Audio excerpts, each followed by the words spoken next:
चक्र हैं, ये सूक्ष्म सेंटर्स हमारे अंदर बसते हैं। ये सेंटर्स हमारे अंदर हमारी जो उत्क्रांति या एवोल्यूशन हुई है उसके एक एक टप्पे हैं, स्टेजेस हैं।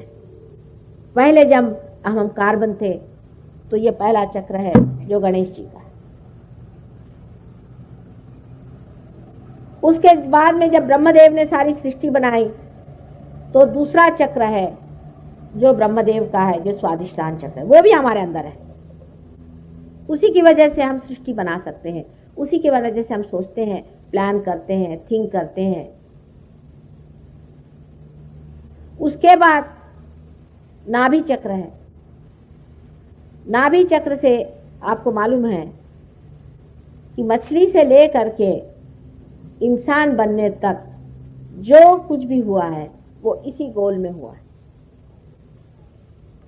इसकी मदद करने के लिए हमारे अंदर जो बड़े बड़े गुरु हो गए, जिनको कि आप जानते हैं, सोक्रेटिस से लेकर कन्फ्यूशियस, मोसेस, राजा जनक, मोहम्मद साहब, नानक साहब, कबीर, ये सब जो बड़े बड़े गुरु हो गए, ये सारे गुरुओं ने इस पर मेहनत की और मनुष्य के धर्म बनाए। मनुष्य का धर्म है, अंदर में, पेट में है उसके धर्म, बाहर नहीं है। जैसे ये जो सोना है, इसका धर्म है कि ये खराब नहीं होता, अनटार्निशेबल है।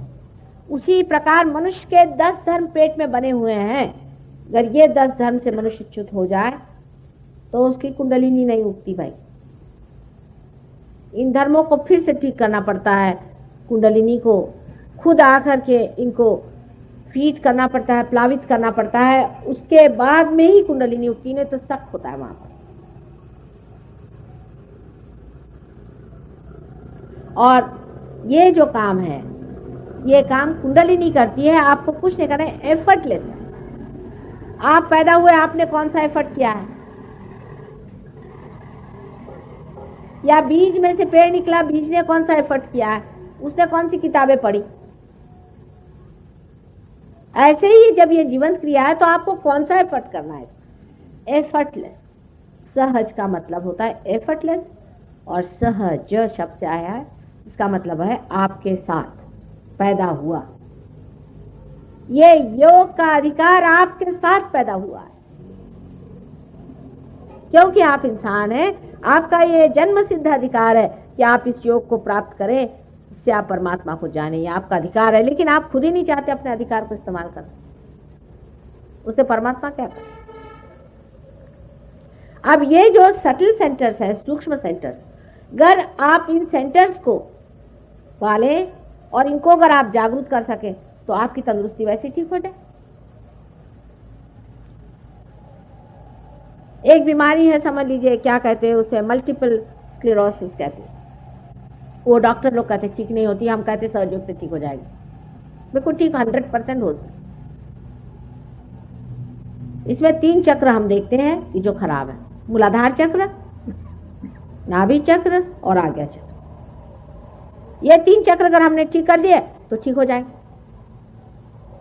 एक चीज की खोज जब आप बाहर से करते हैं, समझ लीजिए एक पेड़ है, उसमें खराबी आ गई, अब बाहर से उसमें आपने कुछ ठीक ठाक किया भी तो कितनी ठीक ठाक हो सकती, पर अगर आप उसके जड़ से ही कोई चीज को ठीक करना जाने तो पेड़ ठीक हो जाएगा। इसी तरह से कैंसर की बीमारी भी आपकी इसलिए होती है कि आप ये जो सिंपैथेटिक नर्वस सिस्टम है इसको बहुत इस्तेमाल करते हैं, या तो इमोशनली करते हैं या बहुत ज्यादा आप और वजह से करते हैं। कभी इरिटेशन भी हो जाता है, कभी इन्फेक्शन हो जाता है, किसी भी वजह से सिंपैथेटिक इमरजेंसी जो होती है वो आप पे बनी रहती है। अगर आपके लाइफ में इमरजेंसी बनी रहे तो जैसे यहाँ इमरजेंसी का आलू आता वैसे इंसान का हो जाता है।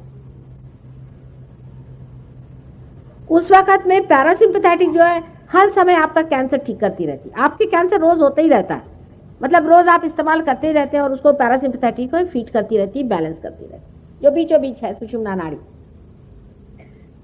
लेकिन जैसे ही समझ लीजिए लेफ्ट साइड है और राइट साइड है, अब लेफ्ट साइड की सिंपैथेटिक है और राइट साइड की सिंपैथेटिक है, ये दोनों पूरी समय चल रहा है इस तरह से। जब ये टूट जाते हैं तो इसके अंदर के जो देवता हैं वो भी सो जाते हैं, फिर मैलिग्नेंसी हो जाती शुरू। एक सेल जो है बहुत बढ़ने लग जाता है, उससे दूसरे को लग गया, वो भी बढ़ने लग गया। उसका संबंध से होता नहीं, पूरे से होता नहीं, पूरे शरीर से नहीं होता है, एक अकेला आर्बिट्ररी बढ़ने लग गया, कैंसर बन गया।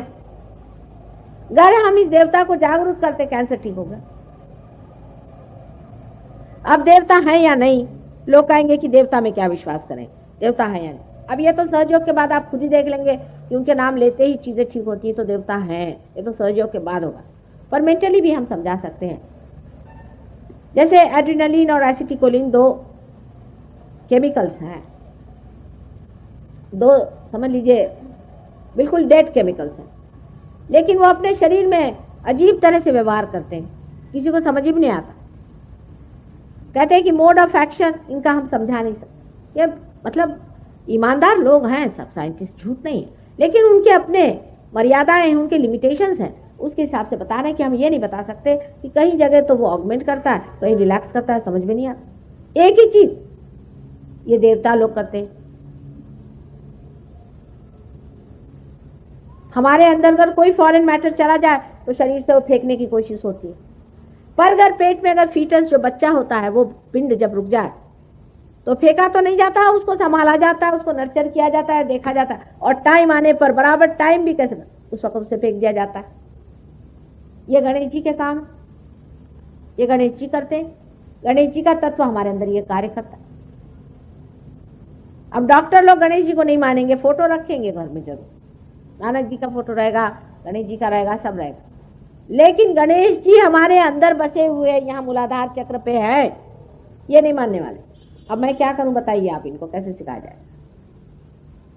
अब स्क्लेरोसिस की वो लड़की जो आई थी यहाँ पर, मल्टीपल स्क्लेरोसिस, उससे मैंने सिर्फ कहा तुम गणेश जी का मंत्र बोलो हमारे सामने, उनका ठीक होगा। लेकिन आप कहेंगे तो नहीं होने वाला, क्योंकि आपको अधिकार होना चाहिए गणेश जी को जगाने का, लेकिन अगर आप पार हो जाए तो आपको भी अधिकार आ जाएगा। जब आप दिल्ली के सिटीजन हैं तो आप दिल्ली के जो कुछ भी अधिकार है उससे पूरे हैं ना।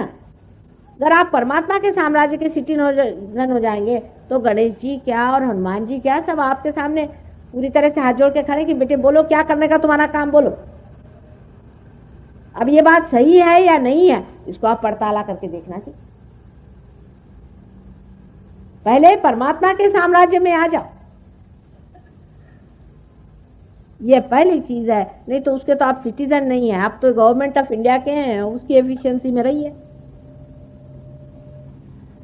हम तो कह रहे हैं गवर्नमेंट ऑफ गॉड में आप आइए, फिर हम आपको बताते हैं बात, फिर देखिए कि आपके पावर्स कहां से कहां पहुंचते। फिर तो कोई बीमारी आपको छुएगी नहीं, कैंसर आंसर तो छोड़ दीजिए, आप दूसरों के कैंसर ठीक करिएगा।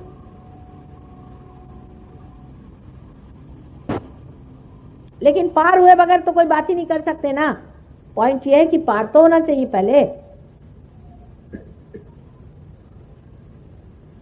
तब इस सूक्ष्म में आप उतरते हैं। आप सूक्ष्म में जब उतर जाते हैं तो आप खुद ही उसको कंट्रोल कर लेंगे, आप खुद उस चीज को कंट्रोल कर सकते हैं जिससे सारी सृष्टि कंट्रोल्ड है, क्योंकि ये सर्वव्यापी शक्ति है। उसमें जैसे ही आप आ जाते हैं, आपका अटेंशन ही आपके सेंट्रल नर्वस सिस्टम में से ही ये बहना शुरू हो जाता है। आपका जो हृदय है उसका स्पंदन आपके सेंट्रल नर्वस सिस्टम में से बहना शुरू हो जाता है। आपको वाइब्रेशन हाथ में से आते हैं, ठंडी ठंडी बहरी, जिसको चैतन्य लहरियां कहते हैं। जब वो आपके अंदर से बहना शुरू हो जाता है, माने आत्मा आपके अंदर से बहने लगता है, तब फिर आप जो भी करते हैं वो परमात्मा के ही साम्राज्य में कर रहे हैं। ये होना जरूरी है इंसान के। फिर मुझे ये भी नहीं कहना पड़ता कि आप शराब छोड़ो कि सिगरेट छोड़ो, कुछ नहीं, छोड़ना ही पड़ता, छोड़ ही देते, क्योंकि जब अंदर का मजा आने लग गया तो बाहर का कौन मजा उठाएगा। अब यहाँ जितने बैठे हैं ना, बड़े पियक्कड़ थे, पीछे में जितने लोग बैठे बड़े पक्के पियक्कड़ थे। पियक्कड़ तो क्या आप लोगों को ठिकाने पहुंचा दे, इस तरह से के ड्रग लेते थे, सब छोड़ छाड़ करके आज मजे में बैठे हो। ऑटोमेटिक हो जाता है, उसमें फिर कहने की कोई जरूरत नहीं रहती। जब अंदर का आनंद आने लग जाता है, बाह्य की सब चीजें अपने आप छूट जाती हैं, मुझे कुछ कहना भी नहीं पड़ता खास। जैसे एक छोटी बात है कि जानवर को चाहो तो आप गंदगी में से ले जाओ, लीद में से ले जाओ, गोबर में से ले जाओ, उसको बदबू नहीं आती जानवर को, लेकिन इंसान को ले जाओ तो उसको आती है ना। उसी प्रकार जब आप परमात्मा के साम्राज्य में जाते हैं तो आपकी चेतना ऐसी हो जाती कि आपसे बर्दाश्त ही नहीं होता, आपके हाथ में बर्निंग से आ जाएगी, अच्छा ही नहीं लगेगी, सब अपने आप ये चीजें छूट जाती हैं। और इसीलिए जितनी भी आते हैं सब कुछ आपका अपने आप झड़ जाता है, उसमें मुझे कहना नहीं पड़ेगा, सब घटना अपने आप घटित हुई। आज आपके सामने मैंने थोड़े सहयोग के बारे में प्रस्तावना की है, कल इसकी जितनी भी गहरी बातें हैं सब बताऊंगी। मैंने कहा है कि जितना सूक्ष्म सूक्ष्मतर सूक्ष्मतम इसका ज्ञान है वो सब मैं आपको बताने को तैयार। सारी विद्या यही है, बाकी सब अविद्या है। आपके उंगलियों के इशारे पे चीजें चलेंगी, आप अपने को पहले जान तो लो। आप अपनी शक्ति ही नहीं जान रहे हो और फिर हतबुद्ध बैठे हुए हो। अभी तक आपकी मोटर शुरू नहीं हुई, मोटर तो शुरू करो फिर पता चलेगा, उससे पहले ही आप दूसरे काम कर रहे हैं। एक ये छोटी सी चीज है, अगर इसको समझ, कैसे बेटा सीखो, बैठो, बैठिए बैठिए बैठिए बैठिए। तो पहली चीज है ये घटना घटित होना, दूसरी चीज है इसमें जम जाना, तीसरी चीज पूरी विद्या को जान लेना, कौन सा चक्र कहाँ है, किस तरह से उस चक्र को चलाना है, किस तरह से ठीक करना है। बस 3 स्टेप्स होते हैं सहयोग के, ये एक बार हो गए तो आप हो गए बड़े भारी सहयोगी। और यहीं बैठे बैठे करिश्मे करो, अपने भी और दूसरों के भी, और मजा उठाओ, क्योंकि आपके अंदर से शक्ति बहती रहेगी पूरी समय। आई बात समझ में? सबके समझ में आई कि नहीं आई? क्या भी प्रश्न है खोपड़ी में?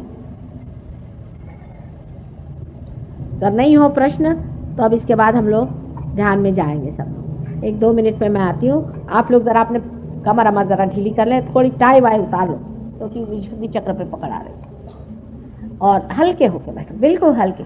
हम कोई गुरु गुरु नहीं है, आपकी माँ है, हमारे सर आंखों पर आप हैं और हम आप पे मेहनत, जरा ढीली कर ले बदन को।